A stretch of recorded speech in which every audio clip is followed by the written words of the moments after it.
3, 2, 1. I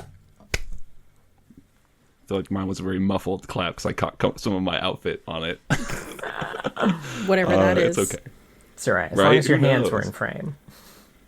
No, they were not. That's kind of the purpose, Mark. Do you want to do it again? I wasn't really... Yeah, so you just want to do another one? We'll do one more. All right, right. in 3, 2, 1.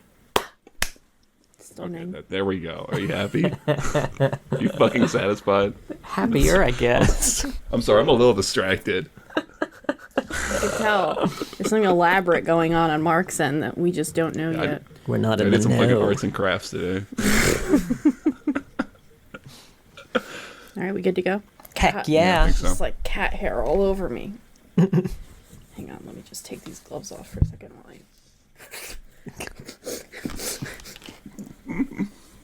Beautiful. Thank you.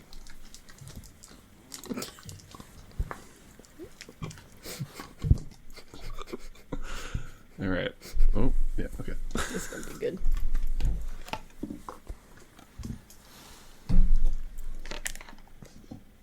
You okay, Mark?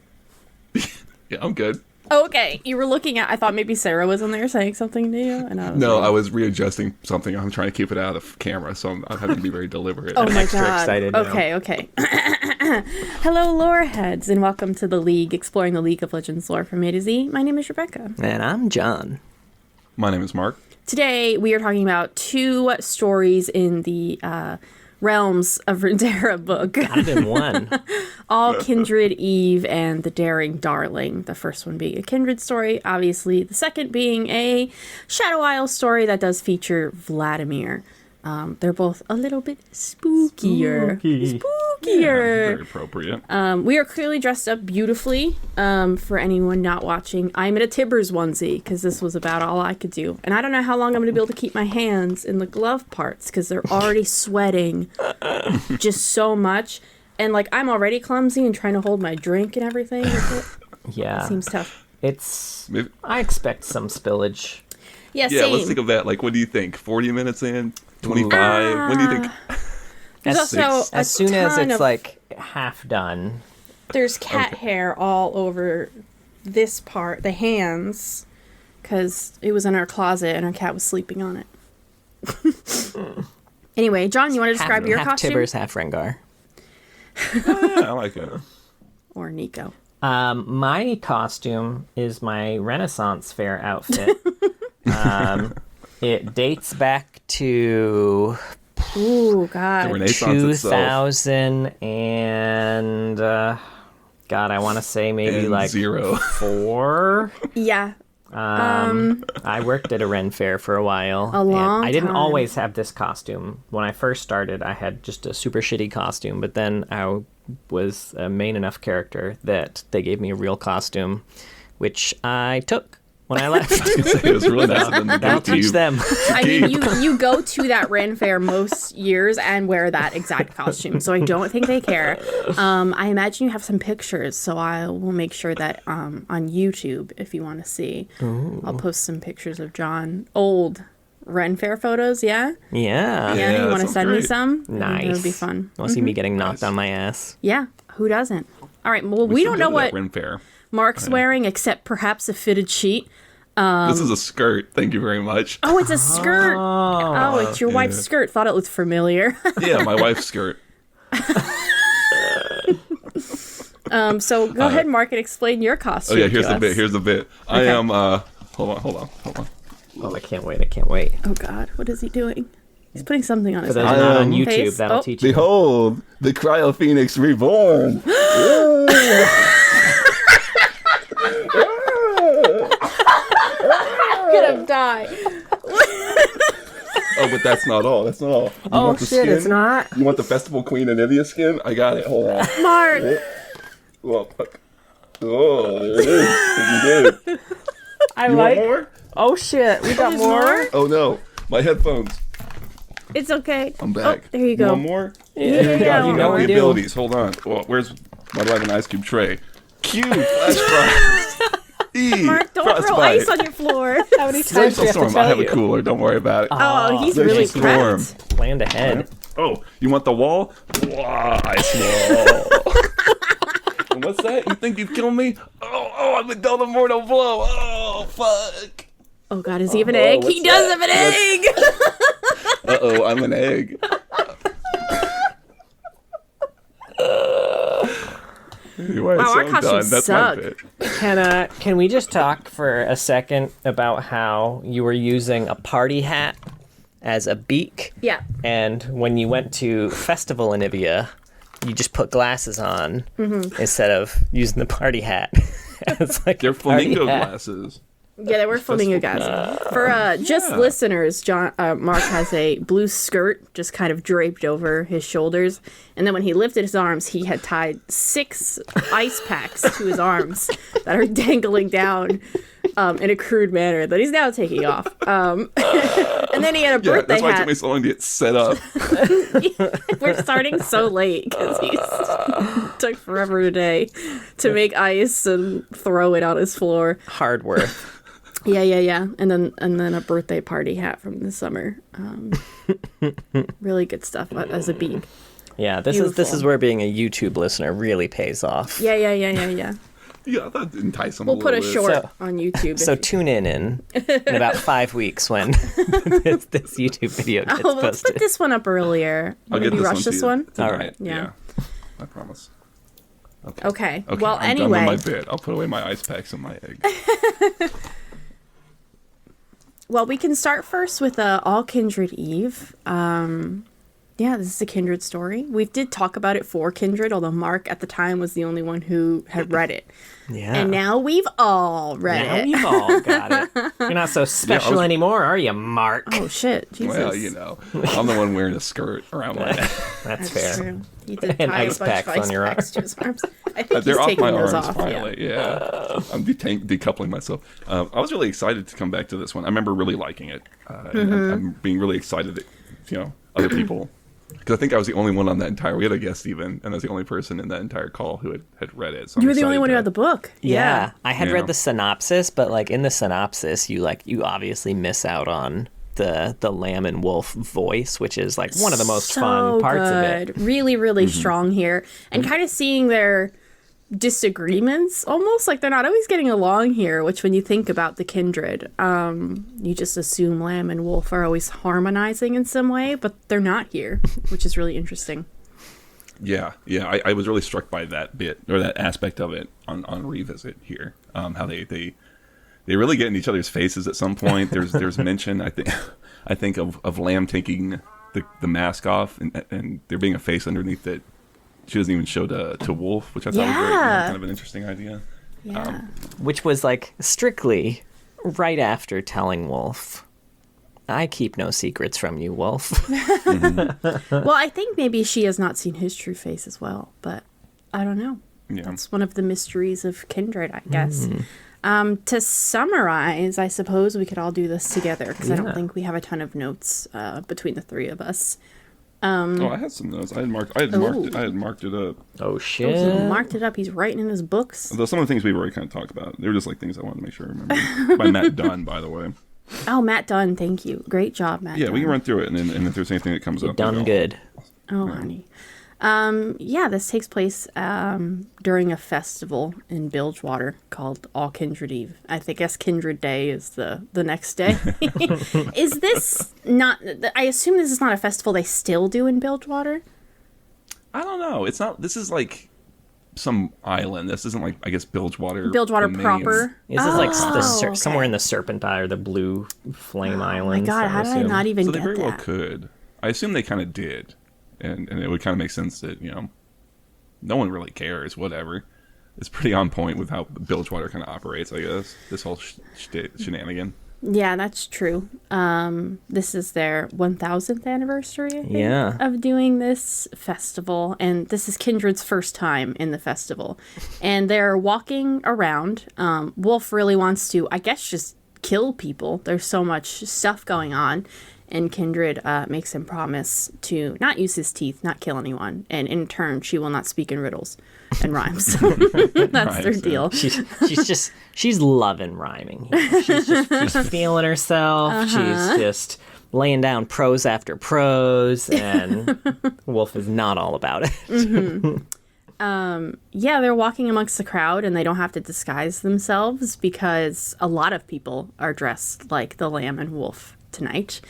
They have, perhaps maybe they would take third place in the costume contest, according to a passerby. It was funny because before I knew that there was a costume contest, I wrote a note to myself after they said that there were like a bunch of people dressed as Kindred. They were like, oh, it would be hilarious if they lose in a Kindred cosplay contest. And then they brought it up. Is this a reference to like Dolly Parton very famously getting third place in the? It's gotta be right. Oh, Contest, that's right? really funny. I didn't know. I didn't think. Which of is that. like it's a funny thing to find in this kind of funny kind of spooky tale from Runeterra. Yeah, no, it's great. I love that whole scene. Mm-hmm. That the guy and the couple who's kind of talking to them is like didn't get put shit into his costume. He's like one of those like frat guys who's like, he just wears like a Speedo or something like that. Mm-hmm. Yeah. And the girl that he's with had like really tried to make a nice Kindred costume with all of her cotton, that she stuck to her. He's wearing his fucking ice packs and shit. And it's like, throwing ice cubes at people. This is the first hint we get that something is going to happen later. The girl says that she she's putting her bets on Lamb this year. And then as the story plays out, we see that there is a man, the last good man in Bilgewater, I guess, that they have dressed as Lamb very crudely. He's not in a great costume, and he's clearly been starved and beaten and locked up for a really long time. They drag him to this tree that is of importance. It's a dead tree. This is something have a history to it. I didn't catch that. There's some vague reference. Like Wolf says that he remembers the place, but I don't think I remember. I don't think it ever gets any follow up. Right. Yeah, I wasn't sure if it was something that was in a past Kindred story that I didn't remember, but it is interesting that they have been here a long, long time ago, and they remember they know this tree, but they can't remember why. I mean, it's probably so god fucking long ago. Anyway, this poor Lamb representative is going to face the champion Wolf, and the entire purpose of this festival is if Wolf wins, they will continue with their law breaking and horribleness, and if Lamb wins, they will live a peaceful life for the next year. Nice honest life. A nice honest life. They'll pay their debts. They'll keep their word. Mm-hmm, which of course everyone boos, and Lamb has never won. And this does not sit well with the real Lamb. Not a fan of this kind of insulting idea for the two of them. So when he takes a blow to the head with this massive hammer with teeth in it, to everyone it looks like he just lives, and it's because Kindred does not point her bow at him. She points her bow at the wolf and kills him instead. The fake wolf, obviously, not the real wolf. Well, this pisses the real wolf off because he's like, excuse me, I thought we weren't supposed to. So eventually he does kill a few of the wolf people. But... and the lamb. Yeah, and the lamb too. Eventually. The lamb had fallen first, so the poor girl was like, oh, yay, I'm rich, the one person who had bet on lamb. But, of course, someone else has checked the pulse and just is like, the wolf is still alive, and the lamb fell first, and we will continue as always. We get the rest of the story just kind of from an exchange of lamb and wolf afterwards. The dead tree had caught fire, and lots of people died. Wolf had a hell of a time there. I think Lamb, the only person she took, was the one who had bet for her to win, because I think she was hanged for her misplaced bet, her misguided bet.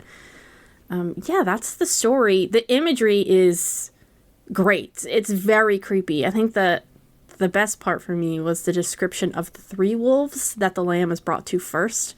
And they're all wearing actual dead wolf heads that are have been put in different positions to represent the different parts of wolf, I guess. Yeah. Really creepy, really reminiscent. Costumes that they sit up above their head. Yes, but they're these real, actual dead wolf heads. It really reminded me of the Vlkadimir story when they're summoning Vlkadimir. Yeah. Sure. Yeah, I get real like, I'm completely blanking on the name of what I was trying to think of. With it, Nicolas Cage made a remake of Wicker Man. Oh yeah, type situation, things like that. It is really creepy. It's nice because there's a lot of comedy, especially at the start. You know, like we talked about the exchange with Kindred and Wolf and the actual like revelers. But the kind of showing of like the lambful and how they're treating them and how cruel it is very creepy because as like midnight sort of strikes, it kind of turns into this weird sort of like funeral / parade dirge procession thing with all these. It's kind of like the lottery. Yeah. That's the other thing I was trying to think of. Yeah. Oh, The Lottery. You're so right. By Shirley Jackson. I love Shirley Jackson. Great short story. If you've never read it, it's really phenomenal. Yeah, it definitely has that vibe. It is interesting that it's this fun festival and people are misbehaving. There's fights, they're shooting guns in the air. But then all of a sudden, it's like this weird, dark, cult-like sacrifice. And you're like, oh, okay, this is the turn we're taking. It's not just Comic-Con, man. Yeah, what the hell? How did I get here again? Unless it is. I've never been, so maybe that's how all Comic-Cons end. Right. There was like in addition to kind of the lamb and the wolf bit, there is also kind of a master of ceremonies who's telling the story of Kindred as well. That's a great part. And there's like lamb and wolf are there listening to the story of how they came to be lamb and wolf, and it's clear that something has been lost in translation over time because this story starts and Wolf is so excited. He's like, oh, I know this one. And like a little bit into it, he's like, wait, do I know this one? And then the lamb, after they like split, their version of lamb had like a scimitar that she was wielding, and Wolf got so excited. He's like, do you have a sword? Do not hide it from me. He thought that she had a sword this whole time. Right. No, yeah, it's great. It really highlights like how Kindred's a great thing to reflect on like the cultures, because they have a bit where it describes all the different ways people from different places dress up.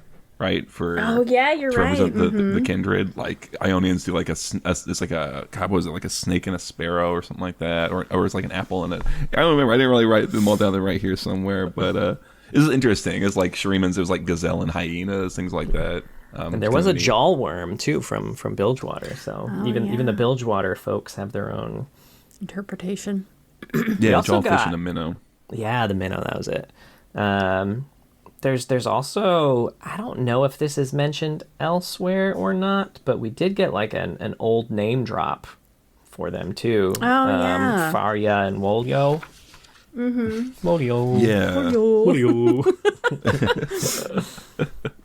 Yeah, I was curious if that was like more like an older name drop, like you said, or if that was just sort of this own little island culture's sort of names for them almost. Yeah, right. Like maybe that's like Buru or something, or they do mention the Buru here. Yeah, that this is very specifically not something for the like. I think they say anyone can come, including the Buru, but they never don't would. go do Yeah. it. Right.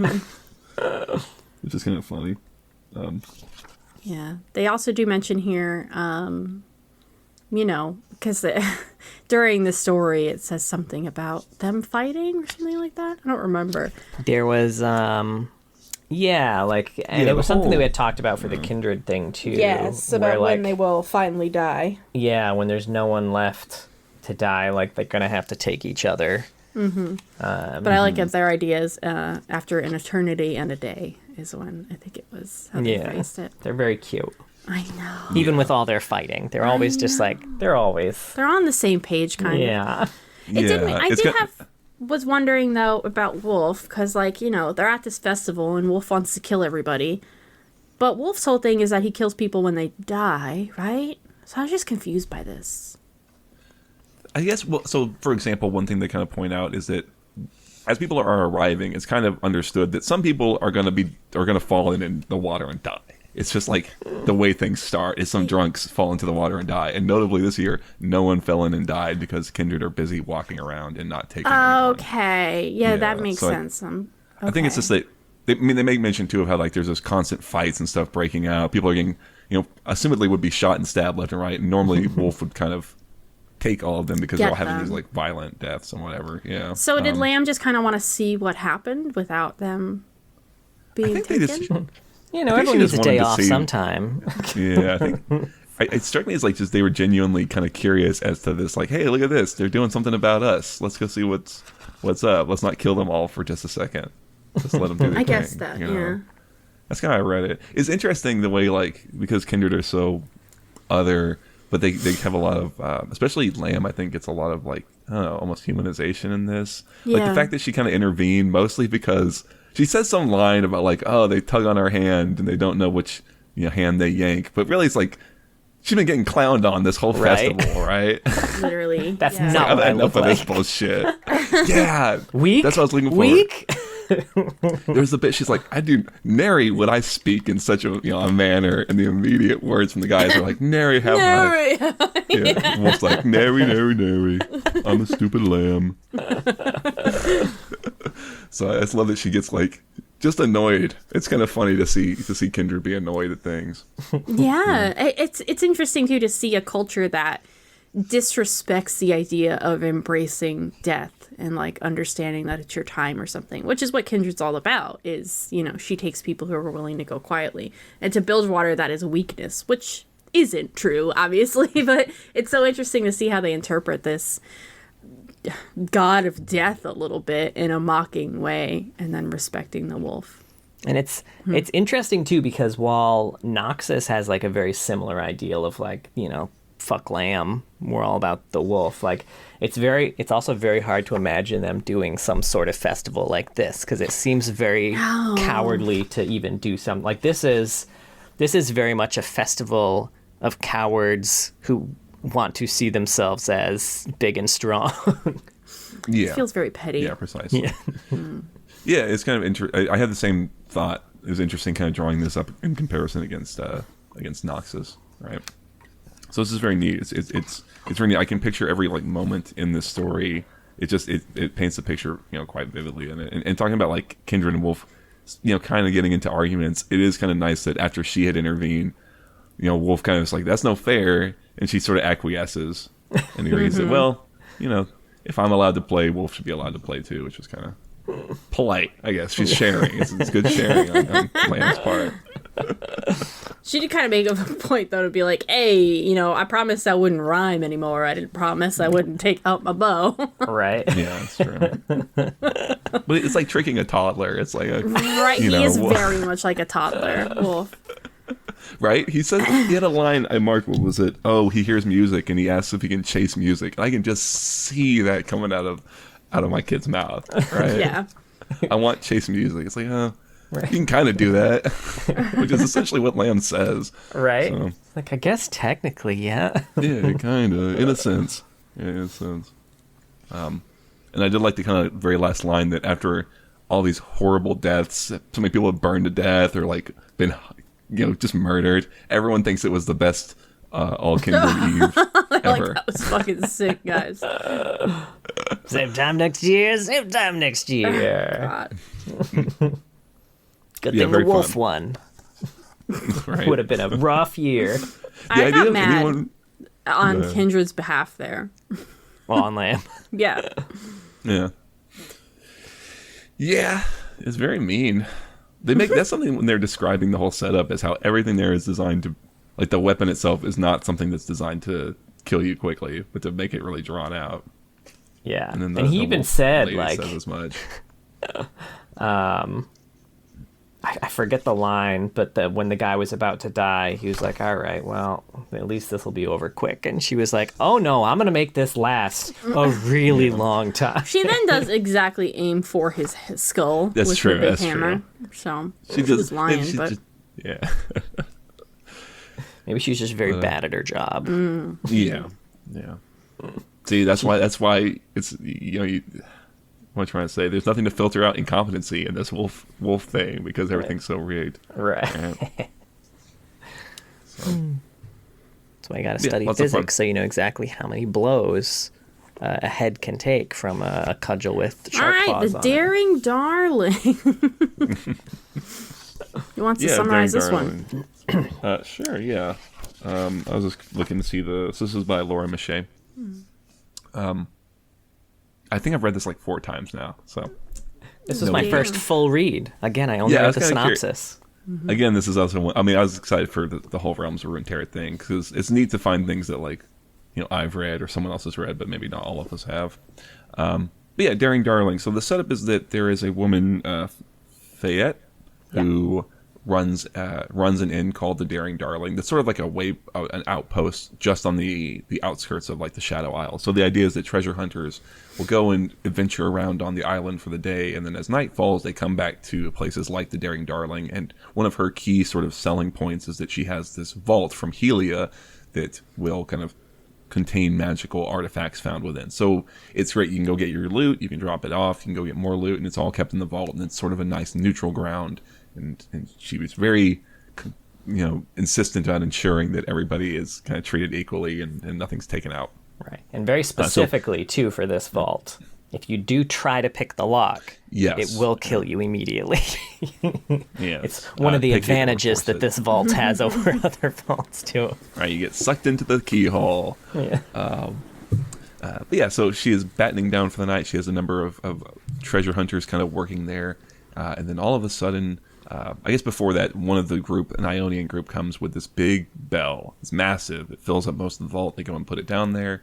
And as they're looking out, they realize, oh no, there's a harrowing coming. That's the big problem, is that a harrowing is coming. So everyone's getting ready to leave. But before they leave, they have this ritual they have to do. What do they call it? The final goodbye, the final farewell, the good riddance. If it's not called the final farewell, it should be. It's a great name. It's something like that. They all have to say goodbye. I don't know about this bit. It's kind of a conceit just to keep everyone from immediately leaving. But they all gather around to do it. They have to get everybody there.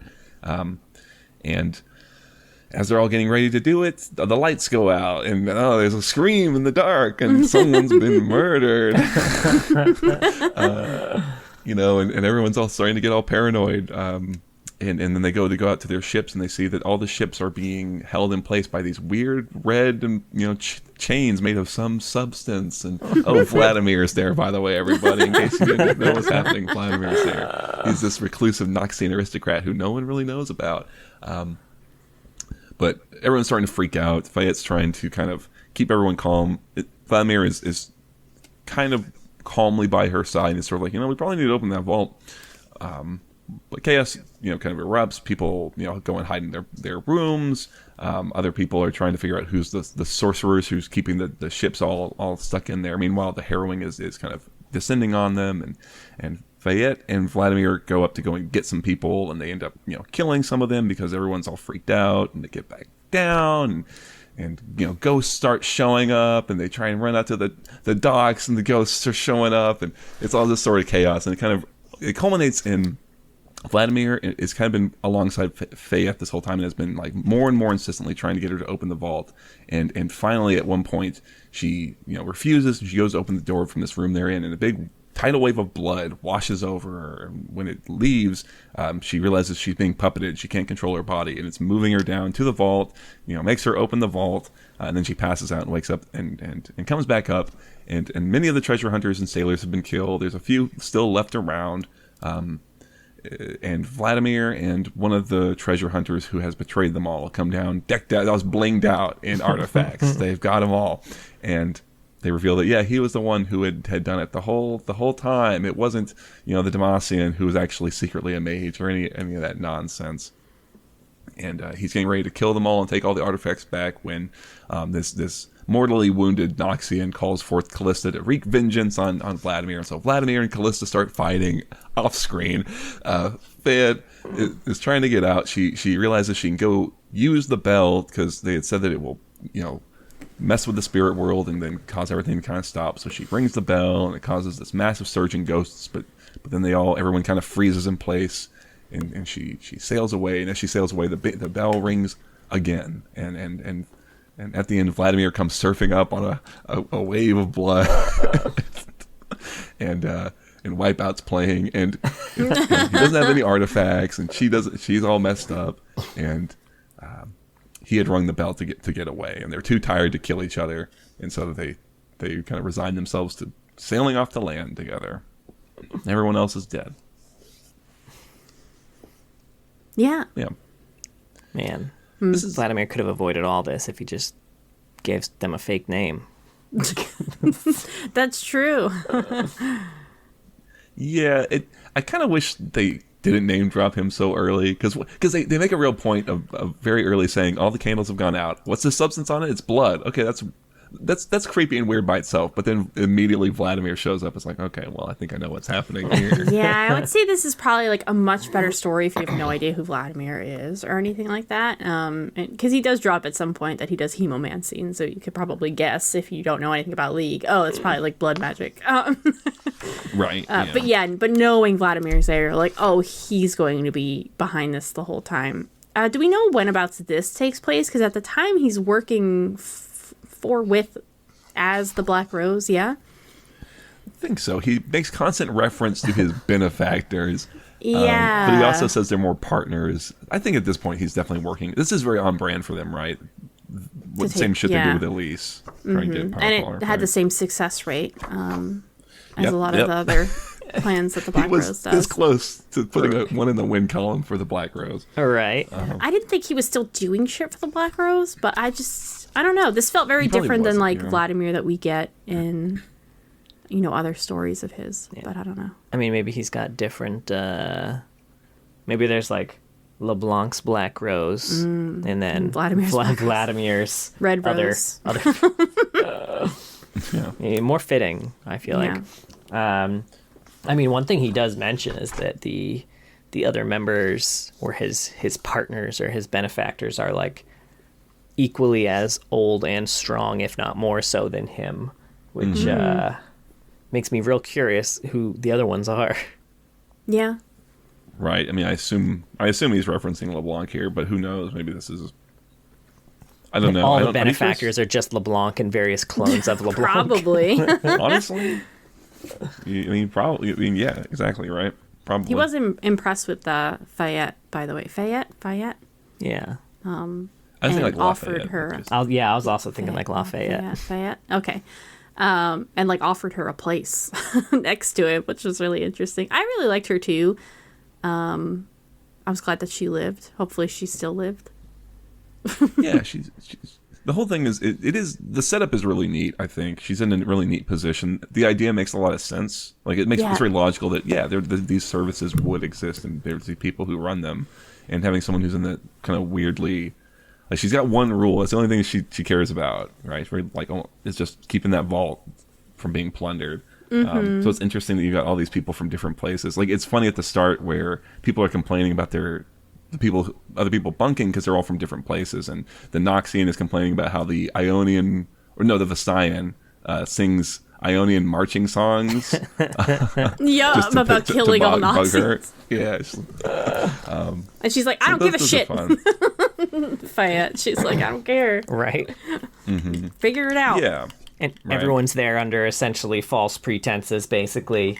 You have... Oh, yeah, they're all lying all the time. I mean, she's lying. pretty aware of it. She's like, they're allowed to lie. I don't know. I just keep their shit safe and they pay me. Just do the vault. Yeah. Who do we have? One job on this. The Piltoven, who turns out to be a Noxian working with Vladimir. Oh, yeah. You've got the Noxian merchant, I think she was supposed to be, who turned out to be a war mason. Obviously, you've got the Noxian aristocrat. Vladimir. It's Vladimir, folks. Everyone said they failed to find what they were looking for. And they all found what they were looking for. They all had a great treasure hunt. Yeah. It is funny that, like, every time, unless you have something you can't hide, you just go and be like, terrible day for me at the Shadow Isles. Your pockets are jingling. Right. Saba would have tried it, but they had the big bell. They had the big bell. They couldn't quite. Right. Didn't find anything. We've always had this big tarp. Excuse me. Oh, and then her friend, the Demacian, who she had known the longest of all of them. He'd been there that for was kind of sad. a while. And it turned out that he had been a dark mage the whole time, too. Well, he was a mage. I don't know if he was He's a just dark a mage, mage. was he? Well, I think Saba said that it was dark specifically. Oh, I mean, what the fuck Well, does she know? She's kind of a No, dick. I think I that's written way more as ever she's completely panicked and just Yeah, I think has she found could just someone with a magical Yeah, ability, she right? could just sense their connection to like spirit realms and stuff. So yeah, he is a mage, and Fayette, who had known him for 10 years, and he was kind of like, how the fuck did you think I survived going to the Shadow Isles and back for 10 years? But yeah, he was from Demacia and grew up with a lot of shame and had fled as things got really bad.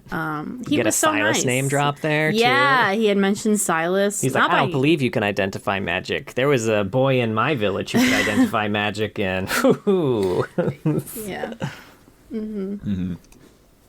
Yeah, it's kind of like I said. I guess I wish there was a lot more of that whodunit going on. Maybe things were a little Yes. slower. Because it did descends kind into of- an action piece. It does, and it does give the vibe of like a Clue murder mystery almost, which is really fun. And having like the ticking clock of the harrowing, but they mention that they're probably about an hour away from it coming, and that hour seemed to go by so fucking fast. Whereas I think if this were a longer story, having that hour slowly ticking by would be really ominous and cool. yeah, that'd be neat.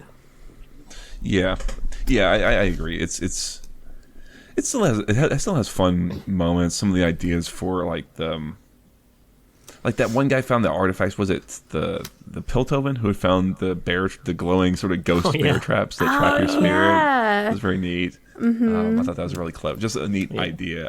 Maybe if they played more with some of the artifacts too, that could have been fun.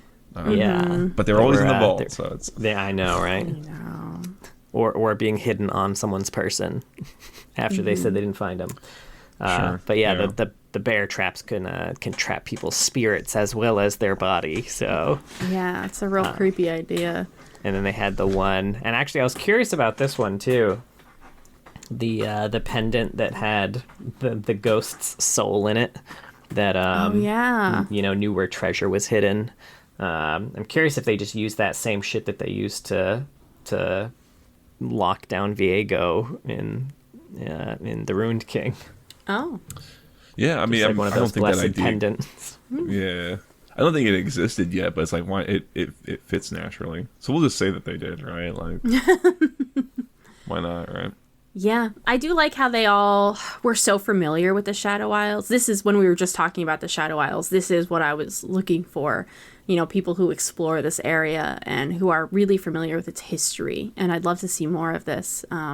These little like outposts that kind of exist outside of it. And then they kind of, when the harrowings come, they're all so well aware of them and they have a plan. But they happen so rarely that even people who are really like seasoned are like, wow, this is my first harrowing actually. This is terrifying. That's got to be so fucking scary. And I did love how at the end there someone did summon Callista. One, because I love Callista's whole thing is that as you're dying, or to give up your life, you can get revenge on somebody. And get that revenge. Like, you can do it yourself. That's so cool. Sometimes. Yeah, sometimes. Most of the time. Depending on who's writing the story. Yeah. And yeah, somebody here who is in the Shadow Isles or exploring it would have deep knowledge about Callista. And that's so freaking cool. And Callista's just cool. And I think if it weren't for that bell, I think she would have won that fight Probably, against Vlad. Absolutely. Because it said Absolutely. Vladimir was decked out in artifacts and spent them all just to barely survive that encounter. She's like constantly throwing spears into him, and Fayette's like, well, I hope he fucking dies as she leaves. Yeah, there's one bit where it says she's just repeatedly stabbing him. I just imagine him like being like, "Ow, stop! Stop! Mercy! That fucking hurts." My Yeah, when W's not up yet. Fucking chill. Seriously, I mean, when he kind of surfs up to her in the boat, it says he's covered in his own blood and looks like much older. It's as if the he's not effort looking has as hot. aged him. Right. She was checking him out earlier, and she's like, oh, God, that the lights turned on. Last call, man. Yes. I was sobered up. Shit. Yeah. They mention another thing they talk about with the Harrowings is they're afraid of like specific things in the Harrowings. And they talk about the Iron Order a lot. And I do like how they're like, man, all these ghosts seem really scary. But please, I really hope Heckram's not in this one. I just really hope that the horse guy.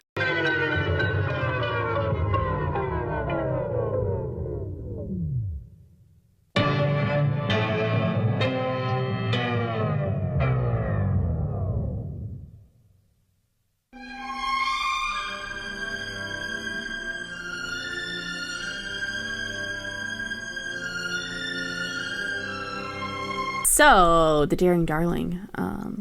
Yeah. Yeah, I would like a novella. Yeah, a novella would have been dope. I like Fayette a lot, too. I want to know where she's now. Unless this is old. Yeah. Maybe she's dead. She was just a human. I mean, probably. It's like their livelihood got completely wrecked. I that know. Was their whole thing. I know. She should just join Vlad's crew. Honestly. I mean, in fairness... Although that vault's probably still there. Yeah, the vault's probably fine. She's just got to go back. I guess that's true. But then you got to build it up again. Oh, yeah, man, people are never going to trust her again. All that shit was taken. There were people who weren't even there that day who like leave stuff in the vault. That's how much they trust it. And now it's all gone. I mean, you know, if they think that, whatever. We'll maybe they'll give her the benefit of the doubt. That sounds like people treasure in hunters Runeterra. Notoriously forgiving. Yeah. Right. Oh well. Well,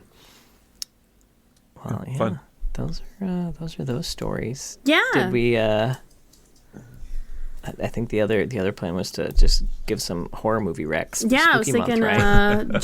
general spooky Halloween discussions. If we're watching anything, I just watched The Oddity. Oh God, it was so good. Was that? Oh really? I have no idea. It's a Shudder original. It kept getting recommended to me on TikTok.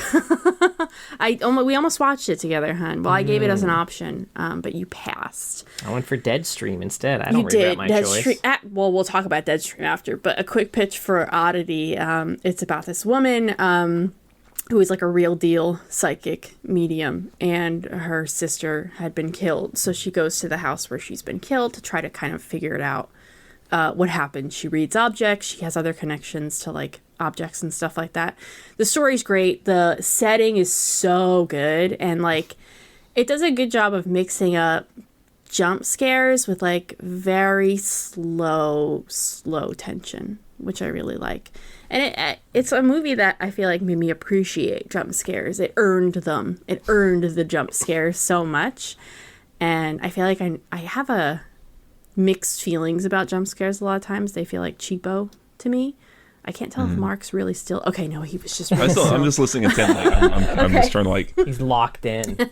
I like talking about horror movies, so I'm just listening. Oh, yeah. But I've now come to appreciate jump scares as being part of the fun experience of a horror movie, especially if you're with other people.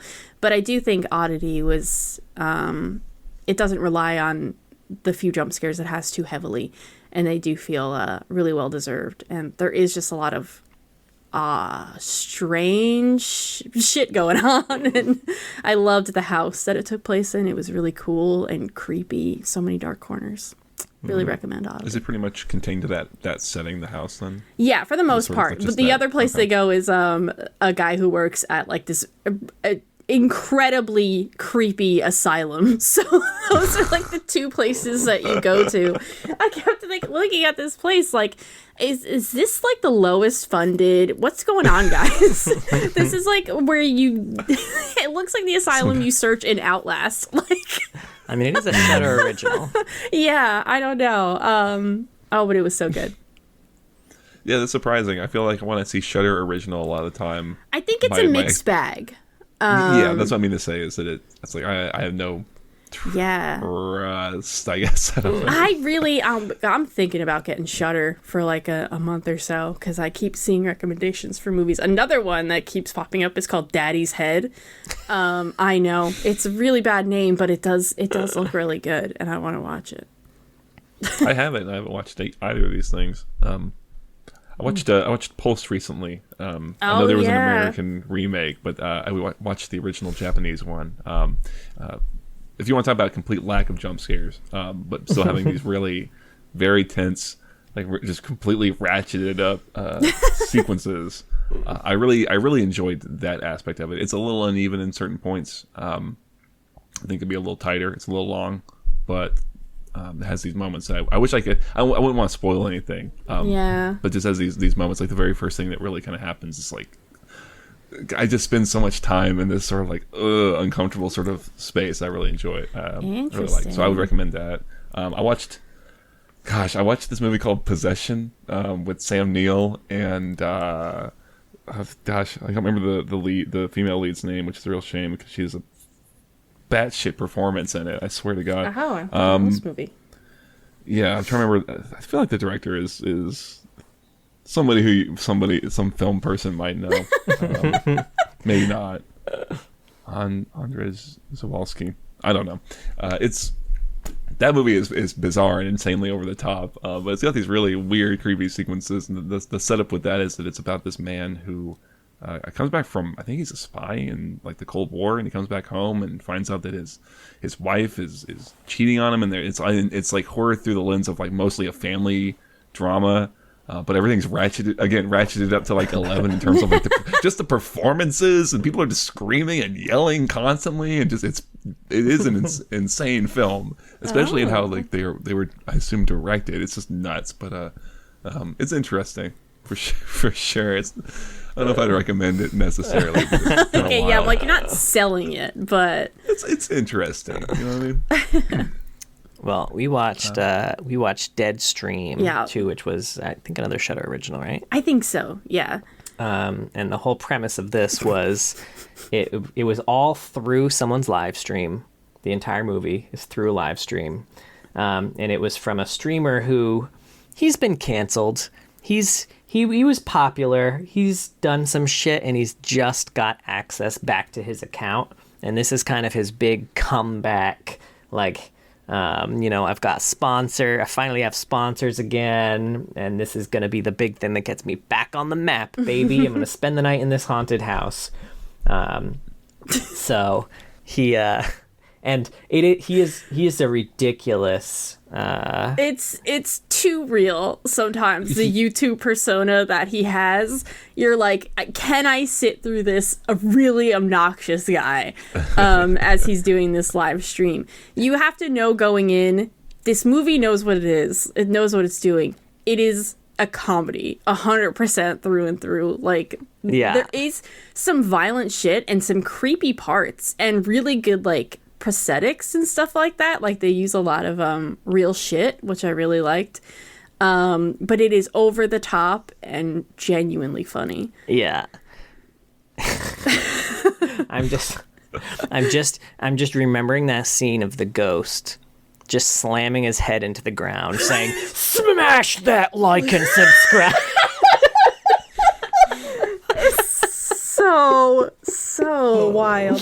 I think the one place where we did like hesitate on it. Who were we talking about this with, by the way? This movie. Talking about with me. With you, right? Yeah. Yes. This past weekend. Yes. Okay. And where we like we're on the same page was that we were waiting for the YouTube personality to drop and for him to actually be genuinely scared. I think that would have been a great turn, but it is very funny at a point for him to like still have this, like maybe he's that goddamn desperate for like this to work out that he's like, I'm not even gonna drop this YouTube persona when I'm dealing with like demons and shit. Yeah. It was I don't know. It was pretty funny though. It was pretty funny. I liked it. Also we watched recently The Blackening.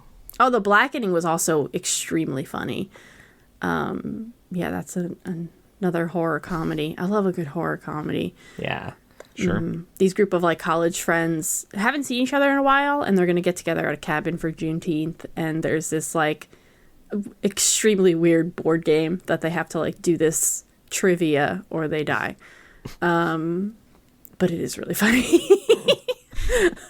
And then if for some reason you haven't watched it, we didn't watch this recently, but it's just like an all-time favorite horror comedy of mine. Watch Cabin in the Woods, y'all. Oh, just like if you haven't seen it, just watch Cabin in the Woods. It's fucking great. if you've not seen Cabin in the Woods, I want you to write some sort of comment on the YouTubes or somewhere If to you let me haven't know, because seen I only it. believe that you exist. I'll be honest. I mean, who knows? It's a little. Yeah, it's like maybe that movie's a little old now. I think It is pretty old now. It's a little, and I do feel like when it not came much out horror. too, I feel like it's kind of hit cult status now. But I remember when we went to each time we went to go see it in the movie theater, I feel like we wasn't were very busy. convincing. It wasn't busy, and we were convincing the people that we went with, like, no, trust us, guys. You gotta. It's worth it. It's very interesting. The problem was that they couldn't advertise it in the proper way without spoiling it. And going in while knowing jack shit about the movie, which is what we did, was so goddamn funny. And, like, that was a great movie theater experience. That's interesting. Yeah. I've been rewatching Scream. Great franchise.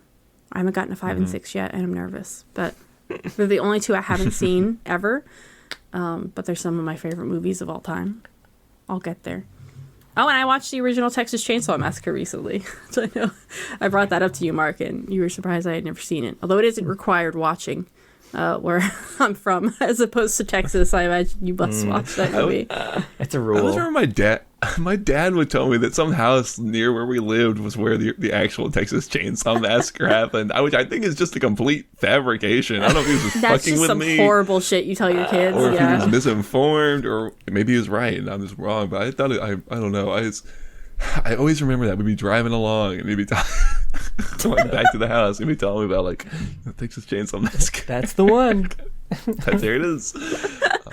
Oh, man. Yeah, I love that movie. I rewatched it also very recently. I love that movie. I think just the intro to that movie is so unsettling. It's and, so unsettling. Yeah, that's like, a really good oh, word for it. God. It's great. It's great. And I love old horror movies. They tend to rely on gore less, which I really appreciate. I don't mind some gore in horror movies, but yeah, I remember watching, like, the Jessica Biel Texas Chainsaw Massacre. I have seen that one and not liking it. And I Wasn't thought great. that this one was going to be just as, like, gruesome, but I kind of liked that it wasn't. It was much scarier to me, it not being as gruesome, because it feels more real, I think, when you're not adding all of these odd effects and stuff, like when Leatherface picks up the girl and puts her on the hook. It is like, there's not these over-the-top gore and sound effects, and that made it feel more realistic to me. For sure. Yeah, that and the sequence where the guy opens, I think he or Leatherface opens the door and just gets the hammer directly to the head. It's all very, like, immediate and shocking and brutal, and it's all very, the whole movie feels just grimy and dirty. Like, I feel like anything, like, I can just feel it, like, in between, like, in my teeth and shit when I watch that movie. Just like, God, I feel how sweaty and like, crusty everybody is. You know what I mean? I will say there was a lot more raspberry blowing than I thought there was going to be. How much did you estimate there was going to be going into it? 0 to 1. And there was between 0 and your daughter. Like, what do you think is, like, what? Okay, well, not my daughter, who blows raspberries for 10 straight minutes in people's faces, which is kind of what happened in this movie. Right. There were a couple of guys who got upset, and all they did was blow a lot of raspberries. And I was like, it's interesting. I guess this is a better approach than, like, punching a hole in the wall, but... Than a veritable chainsaw massacre. Yeah, looking at some other We movies. watched the Blob this past We weekend. did watch The Blob together recently. Yeah. You've never seen The Blob? Yo, that movie's good. I haven't seen that in I so hadn't long. seen it. That was my first time Oh, seeing did it. you like it? Really? Yeah. I didn't know that. What did you think of all the people getting melted? I thought I love the people getting melted. It was good. I mean, I feel like I was never interested in watching it because it always seemed like such like a low stakes monster. Like, how right? do you not escape the blob? Yeah, how do you not get away from this like slow moving blob? I feel like having the blob appendages helps create a bit of threat there, and having it go through pipes and shit, like, it's more threatening that way for sure. It's like, really, the majority of the movie, s- people had no idea there was a killer blob in the pipes. Yeah, that helps too. That does help. It's a very Yeah. stealthy blob, though, as you describe it. It hides up in the ceilings. It creeps around corners. It could be fast when it wants to. It is a sneaky blob. Yeah, this is the 80s version we're talking about. It was 80s, Of yeah? course. Yeah.